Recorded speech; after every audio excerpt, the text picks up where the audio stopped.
Значи не се секирајте. Нега сам светло, затоа што сум убеден дека овој проект кој го изведевме по новите правила на дигиталното време, што бевме предвестници на COVID, ја мислам дека многумина можат и да не стават во теориите на заговор дека ние сме тие кои го предизвикавме COVID, но се шегува. Саша Ордановски, иницијаторот на утрински брифинг, кога пред 7-8 месеци веќе ај чом доста седиш дома, фати се за работа. Не очекував дека ќе изнедриме еден мултидимензионален проект од 3,5 часови во кој ќе има информации, естрада, иницијативи и она што Саша Ордановски, кој така педантно не научи да водиме сметка, да ми каже или да ни каже што се помина овде и под кои критериуми беа сите тие доведени во услови во кои се надправувавме кој Мицковски, кој Заев, а се разбира и естрадава. Кога го спомна Мицковски, човекот имаше навистина отворена покана сите овие месеци.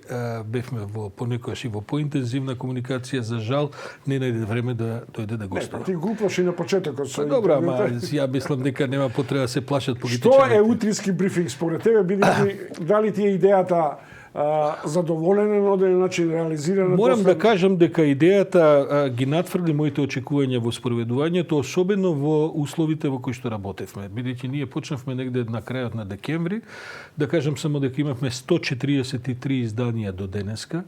Имавме негде над 1500 разговори со над 1000 гости. Значи, овој концепт на 2,5 часовна утринска програма во кој што нема да има формат подолг од најдолгите се 15 на 20 минути, освен што ти ги пробиваш чововски сите формати. Дава резултат да низ 2,5 часа имаме меѓу 10-13 гости, колеги и така натаму. Кога можевме да имаме повеќе околу масава, имавме и многу интересни дебати. Кога почна ковидот, моравме тоа да го редуцираме. Предовме на една полурадиска, полутелевизиска програма и така натаму. Ова стримување на социјалните мрежи, значи Facebook, на YouTube, пред се, но и на локални телевизии, нас долго време до изборите не пренесуваше и Клуб ФМ, на радио и така натаму, даде фантастичен резултат. Ние во моментов имаме негдека дневно по неколку десетици илјади луѓе кои во живо не следат, пред се на социјалните мрежи, а потоа планот за on demand, така наречена побројачко од ова што го разговараме, па потоа се клика цела недела, даде извореден резултат. Нашата идеја беше да утрината дефинираме, одредиме теми за разговор кои што ќе го диктира денот, дока 12-1-2 попладна ние сме редовно присутни на агрегаторите со најмалку 2, 3, 4, 5, 6 вести, зависи од гостите, зависи од тоа што ќе го кажат. И мислам дека тоа на Македонија како медиумска сцена очино и недостасуваше, бидејќи никој не се бави со ангажирани разговори општествено-политички наутро. Кај нас обично сме навикнати навечер да се распостелеме по 10 телевизии, по 10 дебатни програми тамо бескрајно во долги формати од по 1 час 90 минути, понекогаш и 2 часа да се разговара на начин како што се разговара. Така што Чумовски, мене ако ме прашуваш, мислам дека го постигнавме точно тоа што сакавме да го постигнеме, се покаже како исклучително успешен проектот.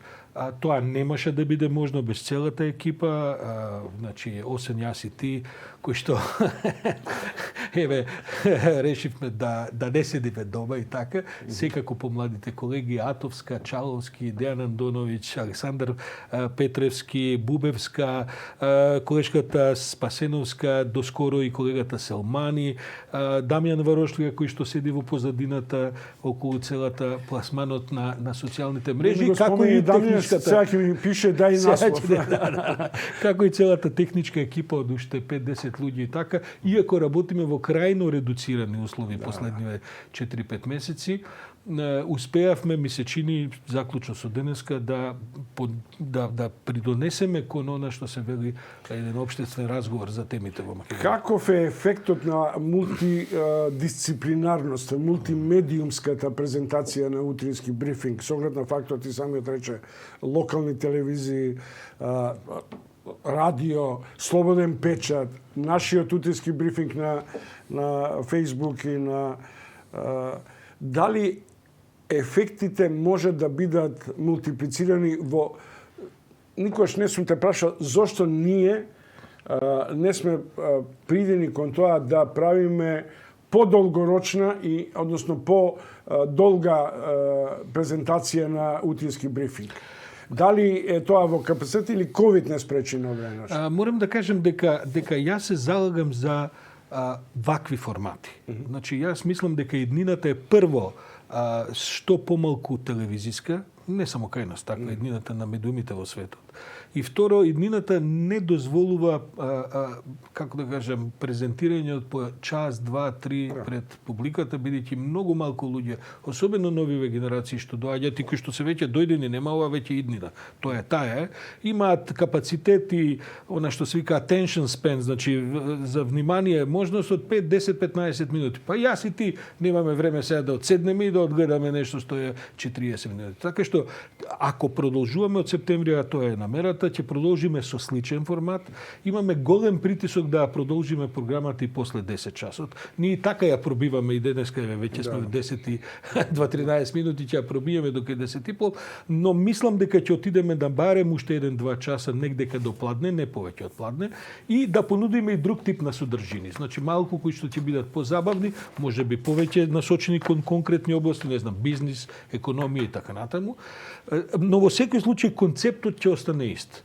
Фокусирано, гости, живи разговори, што повеќе надвор од студиото, особено што ковидов ќе продолжи, ќе активираме уште еден линк, значи тоа ни се покажи, самиот знаеш дека е вистинско уживање кога ќе видиш колеги низ целиот град со камери и така натаму, во кратки разговори и да ги натераме луѓето да не седат туку, да не слушаат во движење, да не слушаат кога седат во канцеларија додека нешто друго работат, во автомобил. Затоа ми е важно и радиото. Чомовски ти почна во радио, мислам дека на крај сепак радиото се третира како најстар медиум и како најмртов под наводнице. Во суштина ја мислам дека иднината некако натаму ќе не одведе. Ако се следи реинкарнацијата на радиото во Америка и во Велика Британија, тоа сега така. И што повеќе овој тип на, кога веќе тоа го спомнуваш, овој тип на други производи кои ние заради условите и заради коронава и тој еден екстра ангажман што моравме да го правиме, не успеавме да ги развиеме, а тоа се разноразни производи кои треба да произлезат од програмата. Подкасти, подобри направени прилози кои ќе ги пласираме во други комбинации на мрежите и така натаму. Мене, како што и самиот знаеш, бидејќи тоа сме го разговарале, мене не ми е намерата да ние, како да кажем, станеме највлијателни по секоја цена во смисла на број на гледачи. Мене ми е намерата да останеме квалитетни, за да тие што сакаат да слушнат квалитетна оценка, квалитетен разговор и така натаму, тие да ни се обратат наутро, а сите други кои што бараат и повеќе забава, опуштеност и така натаму, имаат доволен избор на македонскиот медиумски етер да побараат други содржини. Сега се мислам... Пауза. Не. Сега се мислам дали доста за нас. Па доста за нас. А да те прашам, што мислиш, Заев ќе формира влада или Ахмет? Еве, веќе се доаѓаат нови избори. Ние одиме на пауза во август. Така што ќе видиме кој ќе формира влада, тој ќе ни биде тема во септември. Добро, благодарам. Тоа беше Сашо Ордановски и мојата маленкост Александар Чомовски. Се разделуваме за да се видиме.